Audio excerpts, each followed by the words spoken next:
রিজিক কি আল্লাহ সুবহানাহু তাআলার হাতে না মানুষের হাতে? এইটা কি মানুষ মুখেই বলে না অন্তরে বিশ্বাস করে? মানুষ অধিকাংশ কিন্তু মুখে বলে, অন্তরে বিশ্বাস করে না। আল্লাহ সুবহানাহু তাআলা পবিত্র কোরআন মাজিদে বলছেন যে ওয়ামা মিন দাব্বাতিন ফিল আরদি ইল্লা আলাল্লাহি রিজকুহা, এমন কোনো পশু প্রাণী জীবজন্তু জানোয়ার দুনিয়াতে বিচরণ করে না যাদের রিজিকের দায়িত্ব আল্লাহ সুবহানাহু তাআলা বহন করেন না। প্রত্যেক জীবজন্তু পশু পাখি জানোয়ার যারা পৃথিবীতে বিচরণ করে তাদের সকলের রিজিকের দায়িত্ব কে বহন করেন? আল্লাহ সুবহানাহু তাআলা বহন করেন।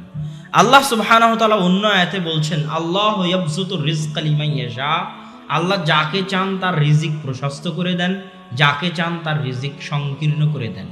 মারিয়াম আলাইহা সালাতু ওয়াস সালামের নিকটে কুল্লামা দাখালা আলাইহা জাকারিয়াল মিহরাব, যখনই জাকারিয়া মারিয়ামের নিকটে প্রবেশ করে ওয়াজাদা ইনদাহা রিজকা, দেখে অসময়ের ফলমূল, অসময়ের আম জাম কাঁঠাল লিচু, তখন জাকারিয়া আলাইহি সালাতু ওয়াস সালাম জিজ্ঞেস করলেন ইয়া মারিয়ামু আন্না লাকি হাদা, মারিয়াম এই অসময়ের ফল কোথায় থেকে?